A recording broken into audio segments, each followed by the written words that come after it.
El precio de seguir a Jesús. El precio de seguir a Jesús. Es verdad que Él nos amó primero y que Él nos escoge. Pero aunque nosotros no merezcamos su salvación, sí es cierto que para seguirle hay que pagar un precio. Una vez, el sacrificio fue voluntario de Él, pero nosotros tenemos que pagar un precio para seguirle, para hacer lo que Él nos pide. Pero antes de empezar con el texto que vamos a revisar hoy, el pasaje, me gustaría hacer memoria. El otro día estábamos leyendo, tenemos la lectura diaria, y luego hay un pequeño devocional que nos pasa Ricard. Y lo voy leyendo y hubo uno que me gustó mucho, que hablaba sobre cómo se enmascara el pecado dentro de buenas obras. O sea, cosas buenas que hacemos, a veces tenemos, lo que lo motiva a veces es una intención pecaminosa o un pecado, ¿vale? Esto quiere decir que a lo mejor, pues, hacemos un servicio en la iglesia, esperemos que en esta iglesia, tiene que suceder en todas, hacemos algo en la iglesia, pero a veces no lo hacemos con el corazón apropiado, ¿no? Lo hacemos para que vean que hacemos un servicio o para que vean que somos generosos, pero realmente en nuestro corazón no está la dádiva, que no está ese sentir realmente, sino es un poco más para que nos vean, ¿no? Entonces, cogí una frase de este devocional que vimos el otro día, que dice: la falsedad espiritual es una de las principales armas del enemigo. Es uno de los principales ingredientes de la ceguera espiritual. Tu propio reino sabe camuflarse con el reino de Dios. Y esto es así, esto sucede. Esto sucede. Y me gustaría decir que sucede de forma puntual o a alguien en particular, pero no es cierto. Muchas veces nosotros perdemos la mira, perdemos el objetivo y el por qué hacemos las cosas, ¿no? Pero eso no quita una realidad, que la realidad es que hay que pagar un precio. Y sí tenemos que servir, y sí tenemos que velar por los intereses de nuestra familia. Y me había apuntado aquí, nuestro pecado suele camuflarse muchas veces con buenas acciones. El amor al dinero con la idea de dar una vida mejor a la familia, la búsqueda de reconocimiento del hombre a través del servicio en la iglesia y la negligencia en nuestra vida, dejando que otros más aptos que nosotros hagan. Esta parte se trata de, yo en la iglesia vengo, en la iglesia o en la vida, no me preocupo por nada porque hay otro mejor que yo que lo hace. Entonces, así yo vivo una vida comodona y el otro hace todo el trabajo. Pues no debería ser así. O sea, ahí puede haber una falsa humildad detrás, ¿no? Nosotros tenemos que ayudar. ¿Que no lo vamos a hacer mejor que el otro? Pues posiblemente, o sí. Pero como cristianos nosotros tenemos el deber de cuidar de la iglesia, de cuidar del cuerpo. Entonces, pero la realidad es que debemos pagar el precio con el corazón adecuado para seguir a Jesús. Ahora bien, que esto suceda no es excusa ni mucho menos para no hacer las cosas. De hecho, es la evidencia de que tenemos que hacer las cosas con el corazón apropiado y que tenemos mucho por trabajar. Esto, repito, es algo que nos puede suceder a todos. Podemos hacer cualquier servicio, podemos incluso quedar con el hermano, amar al hermano, o en el trabajo, hacer cosas que al final, ¿quién no ha hecho en el trabajo esto? Trabajar más cuando el jefe está presente, ¿no? Porque parece que es más. ¿Qué más? Hay gente que hace este tipo de cosas. O quedar bien con alguien, ¿no? Preocuparte más eso que realmente las intenciones. Pero la cuestión es aquí que en cuanto a la iglesia se refiere, hay que pagar un precio y hay que servir. Hay que pagar un precio por seguir a Jesús. Hay cosas que tenemos que dejar atrás y no podemos dejar de hacer las cosas porque en algún momento la hayamos hecho mal, no podemos dejar de hacer lo que Jesús nos pide, ¿no? Y tenemos que pagar un precio. Entonces, me gustaría leer Lucas 9, 57, del 57 al 62.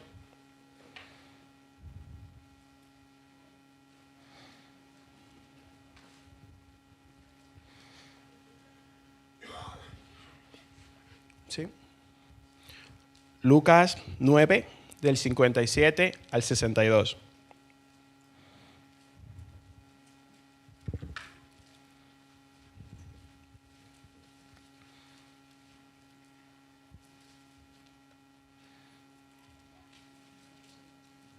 ¿Vale?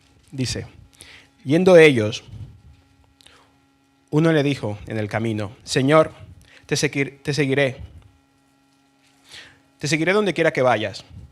Y dijo Jesús, las zorras tienen guaridas y las aves de los cielos nidos, mas el Hijo del Hombre no tiene donde recostar la cabeza. Y dijo a otro, sígueme.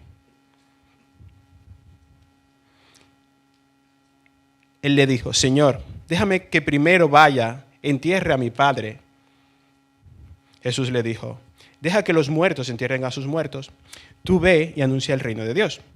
Entonces también dijo otro, te seguiré, Señor, pero déjame que me despida primero de los que están en mi casa. Y Jesús le dijo, ninguno que poniendo su mano en el arado mira hacia atrás es apto para el reino de Dios. Amén. Pues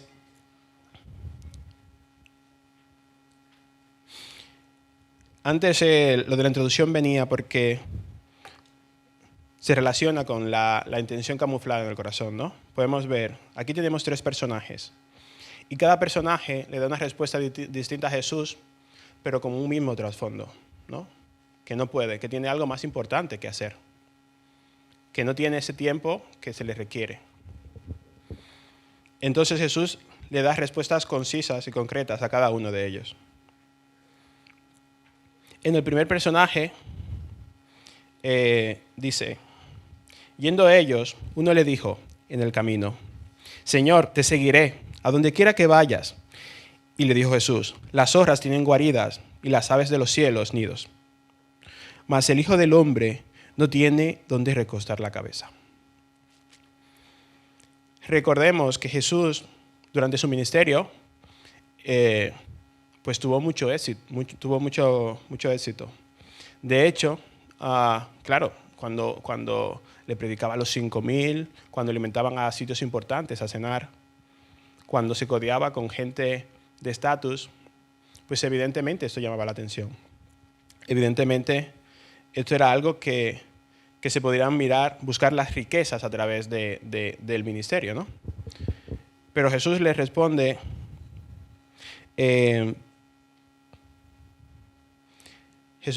concisamente, y se ve que los bienes materiales no son una excusa para buscar del reino de Dios. Si nosotros venimos buscando que Dios nos dé dinero, nos dé riquezas, esa no es la forma correcta, no es el corazón adecuado para acercarse a Dios. Si lo que queremos es que Dios solucione nuestro problema económico, pues no es así.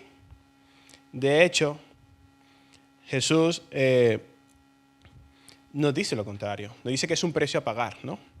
Y dice, las riquezas pueden parecer una meta muy atractiva para los creyentes, pero ¿qué dice la Escritura acerca de buscar las riquezas y la posición social antes que a Dios? Y de que esas motivaciones, y que eso sea la motivación de nuestros actos, ¿no? Entonces, si leemos Proverbios 23:5, ¿vale? Las riquezas son un arma de doble filo. Cuando uno busca el bienestar económico sobre todo, ¿vale? Por encima de buscar a Dios, pues es algo que nos puede hacer bien en algún momento, pero realmente es algo vacío. Es algo que al final se acaba. En Proverbios 23:5 vemos que la riqueza nos da una sensación de falsa seguridad. Pensamos que mientras más tenemos, mejor estamos, ¿no? Y esto a veces desplaza a Dios de su trono. Y he aquí el problema. Si nosotros consideramos que nuestra seguridad está en la economía y nos esforzamos más por eso que por poner a Dios en su lugar, al final estamos haciendo un Dios de eso. Estamos haciendo que eso sea lo que controle nuestra vida y no al revés. Tendría que ser Dios lo primero y las riquezas, pues lo después, añadidura.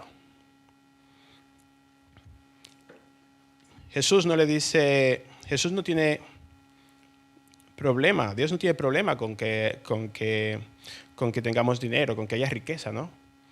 Solo el problema normalmente con las cosas que idolatramos es el orden de las cosas. Es que Dios no sea lo primero y que nosotros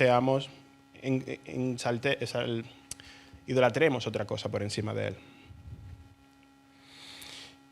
Él. A veces el trabajo se puede convertir en ese problema, ¿no? O sea, dices, a veces el trabajo, la economía se convierte en nuestro objetivo de vida. En un ídolo de estos, y esto es el amor al dinero, por encima de Dios, y esto es pecado, poner el dinero por encima de Dios. ¿Quiere decir que el dinero no sea importante? ¿Quiere decir que a Dios no le importa el dinero? Pues no quiere decir eso.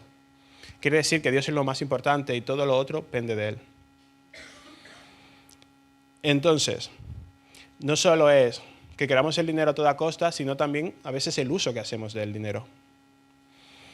Cada uno pues tiene su propia economía, ¿no? Cada uno tiene lo que tiene y no podemos, hay que ser diligentes en ganar bien, en trabajar bien, ¿no? En tener una calidad de vida, pero tenemos que ser conscientes de que siempre habrá alguien que viva mejor que nosotros y siempre hay alguien que vive peor que nosotros, ¿vale? La cuestión es que no tenemos por qué envidiar a nadie, porque tenga más o menos. Pero sí tenemos que no tenemos que envidiar a nadie, mucho menos el impío. En Proverbios habla mucho sobre este tema, de que a veces nosotros como creyentes quedamos con un amigo de fuera o algo, y dices, oye, qué bien le va, con novedad que tiene, no sé qué. Pero la realidad es que no debemos envidiar, sobre todo, las riquezas del impío, ¿no? Porque sabemos cuál es su fin. Y eso sí no lo queremos, ¿no? Entonces, un precio económico no es nada comparado con una eternidad y una salvación. Entonces, esto nos viene a ayudar a que, entonces, ¿qué tenemos que hacer? Vale, el dinero no es lo más importante en nuestra vida, ¿no? Porque Jesús, ¿qué le dice? Jesús dice, bueno, oye, si tú vienes conmigo, yo no tengo ni dónde dormir, ni dónde apoyar la cabeza. No tengo nada, ¿no? Pero hemos visto que el dinero aún así no es malo. No tiene nada negativo. Las riquezas en sí mismas. Entonces, ¿cómo deberíamos de utilizar el dinero? Pues aprovechando para el reino. En 1 Timoteo 6:17 nos indica un poco Pablo cómo funcionaría, cómo tendríamos que utilizar esto.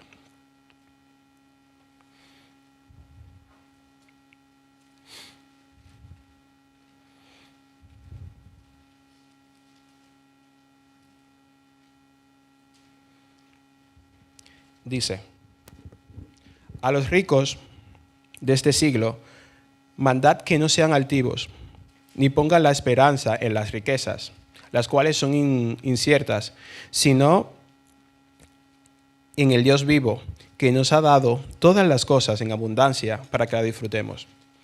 Que hagan bien, que sean ricos en buenas obras, dadivosos, generosos, atesorando para sí buen fundamento para lo porvenir, que eche mano de la vida eterna. Entonces las riquezas bien situadas tendrían que ayudarnos a acercarnos al reino de Dios.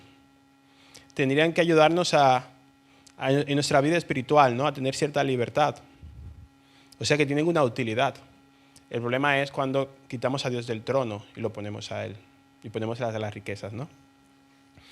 Entonces, ¿cómo puede ser algunos ejemplos prácticos de esto? Miren, los padres que tienen niños y jóvenes y los abuelos, ¿vale? Pues hay que invertir en la vida espiritual de la familia, de los jóvenes. Es un coste y es un gasto ir a retiros, ir a convenciones, mandar a los niños a retiros.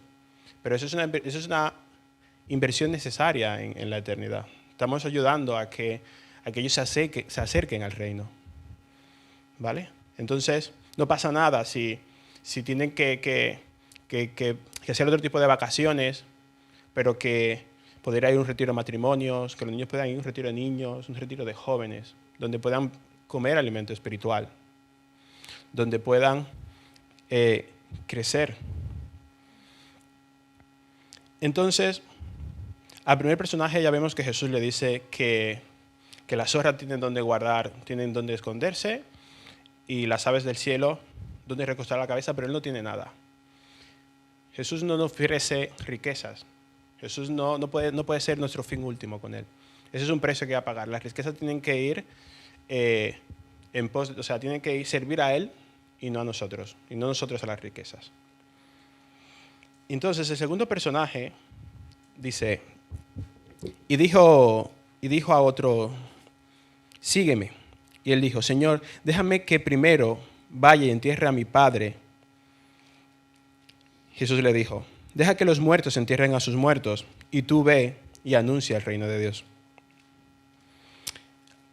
La respuesta de este personaje a Jesús puede parecer sencilla, genuina, ¿no? E incluso coherente para la realidad que esta persona rechaza a Jesús. Aunque sea por cuidar de su padre y enterrarlo, porque seguramente lo que está pasando aquí es que el padre de esta persona está viva, no ha muerto. No es que va a ir al entierro y va a volver, no. Esta persona va a dejar que su padre viva su vida seguramente avanzada, y cuando muera, pues ya vendrá y seguirá a Jesús. Pero si leemos Lucas 14, 26, podemos ver que Jesús nos invita a renunciar a todo esto. Nos invita a renunciar a toda nuestra familia. Dice que el que no deje a padre o madre, dice, grandes multitudes iban con él. Volviéndose, él les dijo, si alguno viene a mí y no aborrece a su padre y madre y mujer e hijos y hermanos y hermanas, y aún también su propia vida, no puede ser mi discípulo. El que no lleva su cruz y viene en pos de mí, no puede ser mi discípulo. Entonces, ¿qué vemos aquí, no? Que la salvación no es por obras. Nosotros no podemos hacer nada para ganar la salvación, pero sin duda seguir a Jesús conlleva un coste. Pero ¿qué quiere decir esto de que si no aborrecemos a padre o madre? ¿Quiere decir que los abandonemos, que dejemos de lado nuestras obligaciones y nuestro deber? ¿Nuestras responsabilidades? No, nada que ver, nada que ver. Todo se vuelve otra vez al orden de prioridades. Dios es lo primero y lo demás debajo. ¿Y esto es eficiente? Pues claro que sí. Porque no solo ponemos a Dios en el lugar que merece, no solo ponemos a Jesús en primer lugar, sino que Él realmente es quien nos enseña cómo cuidar de nuestros padres y nuestras familias. Él es quien nos manda a amarnos a nosotros, a amarnos a nuestros hermanos, a honrar a nuestros padres, que es el primer mandamiento con promesa. Él es quien nos hace más hincapié en estos detalles. Entonces no se trata de que rechacemos unas responsabilidades, de que dejemos atrás nuestros familiares, sino al revés, que pongamos a Jesús en su lugar y que todo vaya acorde a eso. Entonces sí, honramos a nuestros padres, amamos a nuestros hermanos, luchamos contra nosotros mismos,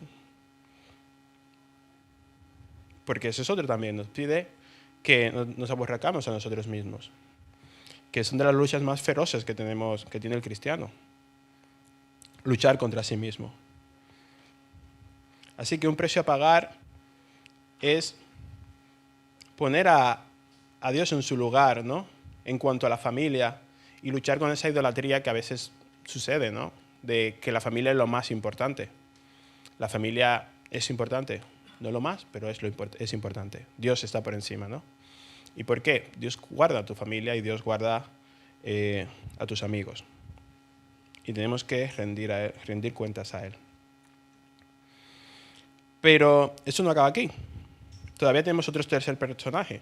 Este ya toma la iniciativa y dice, Entonces también dijo otro, te seguiré, Señor, pero déjame que me despida primero de los que están en mi casa. Y Jesús le dijo, ninguno que poniendo su mano al arado mira hacia atrás es apto para el reino de Dios. O sea, ninguno que poniendo su mano en el arado mira hacia atrás es apto para el reino de Dios. La respuesta de Jesús tiene un sentido específico de cómo tenemos que vivir nuestra vida cristiana, ¿no? Él que le dice a este personaje, él dice, el personaje se ofrece él mismo, dice, no, yo te sigo, déjame que vaya a mi casa, que resuelva mis asuntos, que me quede en paz, ¿no? Y cuando yo conocí al Señor tendría 15 años. Y pasó algo. Yo me di cuenta que yo era pecador.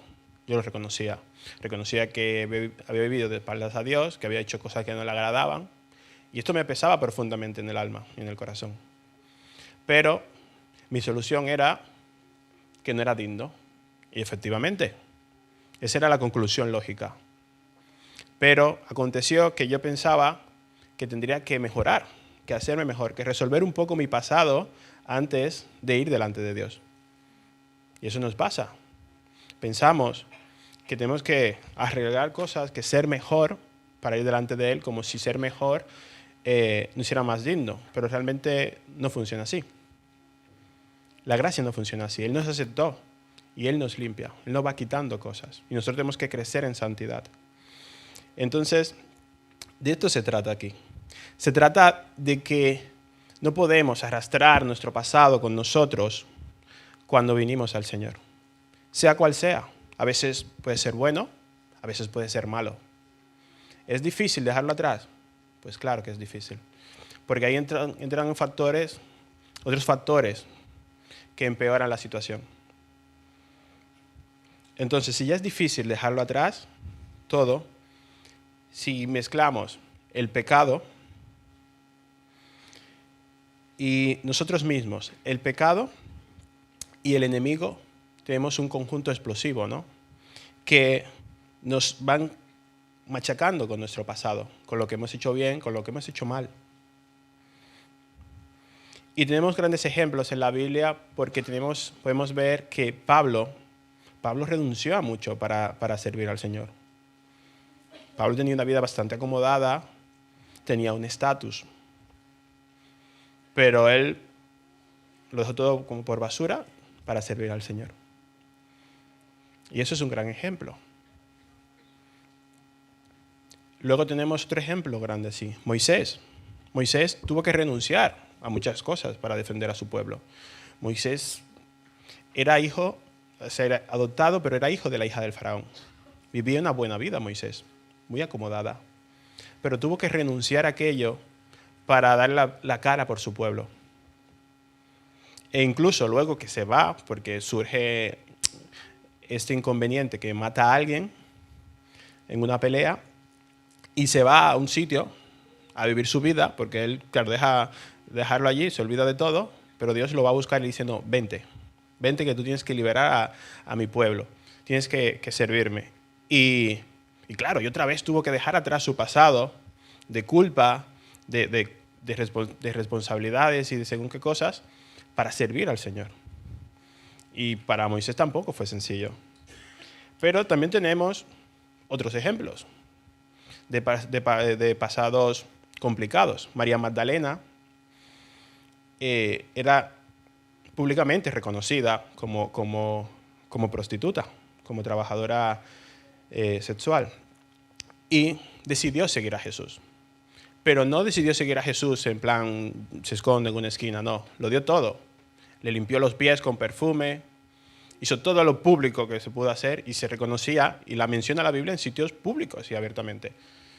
Para esa mujer no tuvo que ser nada sencillo el seguir a Jesús y luchar contra su pasado, porque muchas veces habrá sido señalada, ¿no? Como, esta la conozco yo, esta sé quién es. Pero todo al final se trata del orden de prioridades, ¿no? ¿Qué pesa más? lo que yo dejaba atrás, porque he dejado cosas muy buenas, ¿no?, para servir al Señor, o lo que he tenido que renunciar de cierta manera, o mi pasado negativo, ¿no?, que yo no soy... ¿Qué pesa más aquí? ¿Lo que Dios dice de ti? ¿Lo que Dios es? ¿O lo que tú piensas de ti mismo? Y claro, eso es un precio a seguir, ¿no? Porque al final, a veces hacemos las cosas porque sabemos que a Dios le es agradable, ¿no? Y no porque a nosotros nos apetezca. Pero eso ya no viene bien a nosotros, porque nos ayuda a matar el yo. Entonces, Jesús aquí le enseña a esos tres personajes que hay un precio a pagar. Tú vienes a buscar prosperidad, tú vienes a buscar riquezas físicas como objetivo de vida, pues no es con Él. Ese no puede ser la prioridad en tu vida si sigues a Jesús. Eso es algo que viene por añadidura. Ojo, tienes que ser diligente, tienes que trabajar, sustentar a tu familia, ayudar a que todo este templo se mantenga funcional y en condiciones, porque el dinero bendice, pero no puede ser lo primero. Jesús te dice, no, si es lo que tú quieres, ese no es tu sitio. Tienes un precio a pagar aquí. No puede ser lo primero el dinero, tiene que servir a mí esa área en tu vida. Pero el segundo personaje le dice, oye, pues no, yo quiero despedir a mi padre, yo te sigo, pero quiero despedir a mi familia, quiero despedir a mi padre. Y Jesús le dice, no, tampoco esa es la forma, ¿no? Si venimos aquí para dejar de lado a Dios y buscar a su familia, y buscar a nuestra familia, tampoco funciona así. Y tenemos que ser muy conscientes de que la familia es igual como un poco el matrimonio, ¿no? O sea, son parte. Pero me refiero, en el libro que estabas esperando, de Paul David Tripp, lo primero que te dice es, ¿qué es el matrimonio? Un pecador con otro pecador. O sea, la cosa promete, ¿no? Ya con esa introducción, quiere decir, perfecto nada, nadie es perfecto, ¿no? Y vas a tener pelea. O sea, vas a tener lucha de todo. Tú contigo mismo, tú con la otra persona, y Dios es quien realmente da ahí una coherencia. Y eso pasa en la familia también, ¿no? ¿Quién es el que dice quién es el cabeza de familia? ¿Quién es el que dice cómo funciona el ambiente familiar? Pues es Dios que lo dice. Si tú le das prioridad al objeto sobre Dios, pues se destroza. Luego pasa lo que pasa. Luego pasan cosas que van contrarias a Dios. El hombre le cuesta ser cabeza de su hogar. La mujer tiene muchas luchas contra si hacer según qué gestiones, si no hacerlas, si someterse, si no, si los hijos están bien atendidos, si no. Y si los hijos se dejan que crezcan solos. Y eso está desvirtuado porque Dios no es lo primero en nuestras vidas. Si Dios fuera lo primero, si nosotros dejamos la familia y vamos en pos de Él, porque ya nos dice, no, tu familia no puede ser lo primero, yo soy lo primero y yo digo cómo funciona y cómo se ha de hacer la familia. Así que si tú vienes aquí buscando que Dios te dé la razón en cuanto a que tu familia es todo para ti, pues no. Dios es lo principal, Dios es todo para ti y tu familia funcionará conforme al diseño de Dios. Pero luego tenemos la tercera parte, que dice, dice, te seguiré, Señor, pero déjame que me despida primero de los que están en mi casa. Jesús le dijo, ninguno que poniendo su mano en el arado, mira hacia atrás, o sea, poniendo la mano en el arado, mira hacia atrás, es apto para el reino de Dios. Nosotros no podemos venir delante de Dios confiando en nuestras capacidades y en lo que sean malas o sean buenas. Y nuestras circunstancias sean malas o sean buenas. Yo no puedo venir porque yo he hecho otras cosas en otro tiempo, ¿no? Por cosas que yo abandoné, creer que tendrá un valor para Dios distinto. Pues no. Él es quien dice quiénes somos nosotros y no nuestro pasado. Él es quien nos restaura y no nosotros. Y eso hay que tenerlo bien claro, bien presente. Y otra vez, Voy a leer una parte aquí que dice, cuando venimos a Jesús, cuando recibimos su llamamiento eficaz, debemos renunciar a todo para ir en pos de Él. La familia, amigos, trabajo, etc. Y hemos entendido que esto no significa un abandono de nuestras responsabilidades, obligaciones. Todo lo contrario. Rindiendo nuestras vidas a Dios, aprendemos a honrar como es debido, amar de mejor manera. Cuando Él es lo primero, todo se ordena. Y eso es algo que tenemos que tener presente. Dios no se equivoca, Dios es justo. Y para que quede claro de esto, Jesús fue el primero en pagar todo este precio. Fue el que pagó el mayor precio de todos. Jesús se quedó sin nada. Recordemos quién era. Y se quedó. Si leemos Juan 1:14, no sé qué pasa con las proyecciones.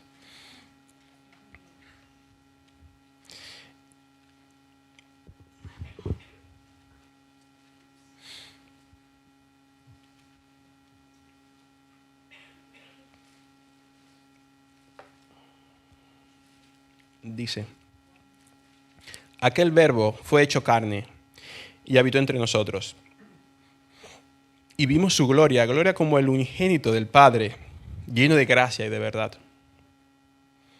Y este ser que estuvo en el principio, porque si leemos un poco antes, vemos cómo estuvo en la creación del universo.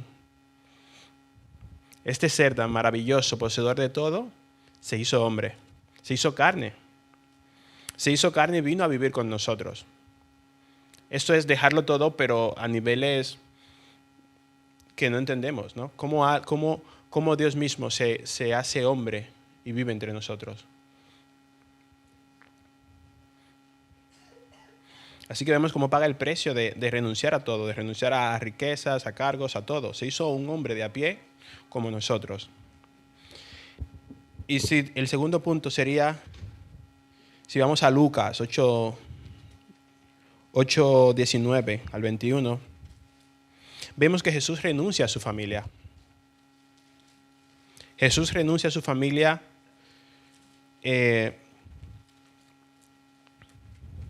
pero no nos equivoquemos, no renuncia a su familia evitando responsabilidades, no. Jesús antes de morir en la cruz se encargó que su madre tuviera quien le cuidara. Y Jesús trabajaba y era quien daba protección a su familia porque su padre murió joven. Y Jesús tenía que trabajar, era carpintero. Bueno, algo que tuvo que renunciar también para su ministerio. Entonces, dice Lucas 8, del 19 al 21. Entonces su madre y sus hermanos vinieron a él, pero no podían llegar hasta él por causa de la multitud.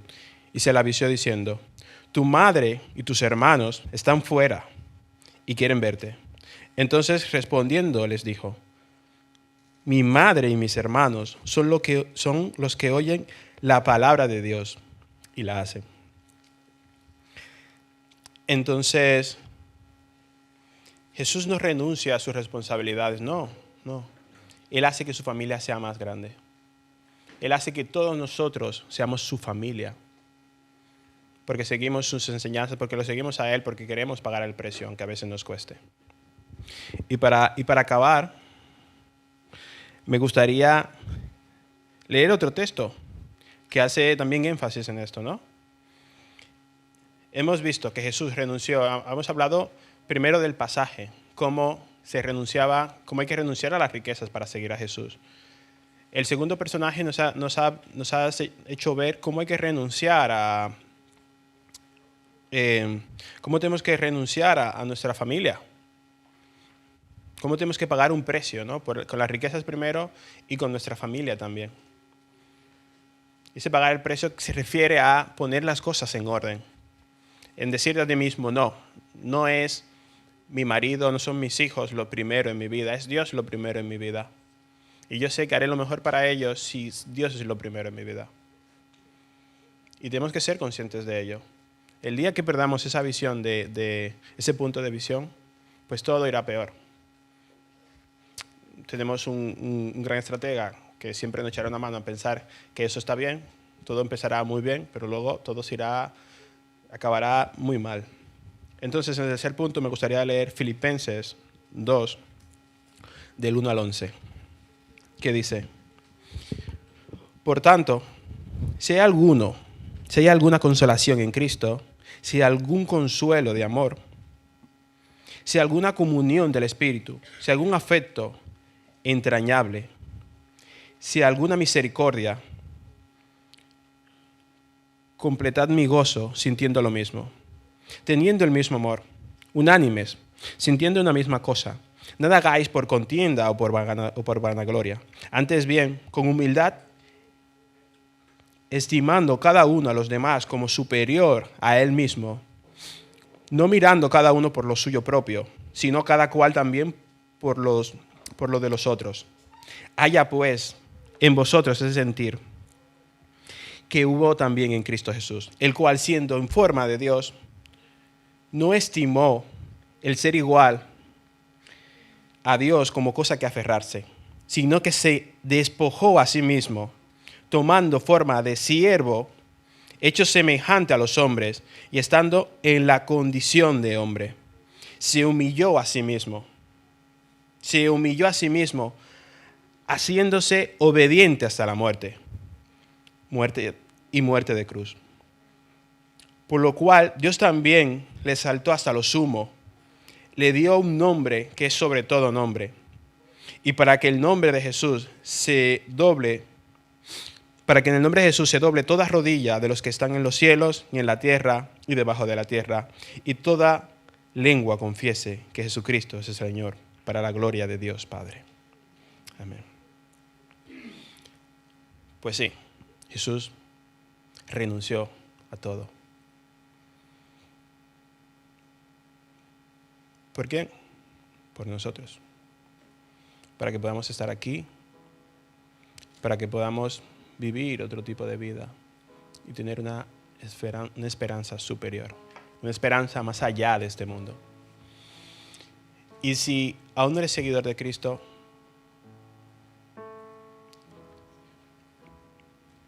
creo que debes reflexionar sobre esta escritura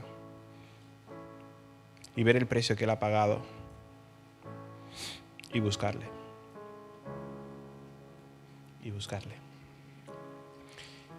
Si ya eres creyente, pues te animo a seguir. Hay un precio a pagar. Hay un precio a pagar. Él siempre tiene cosas mejores para nosotros. Mejor no significa que nos guste más, significa que son mejores para nuestra vida. Así que hay un precio a pagar por seguir a Jesús. Precio que nos ayuda también a nosotros a entenderlo a Él, a darle su lugar. Dándole su lugar todo funciona mejor.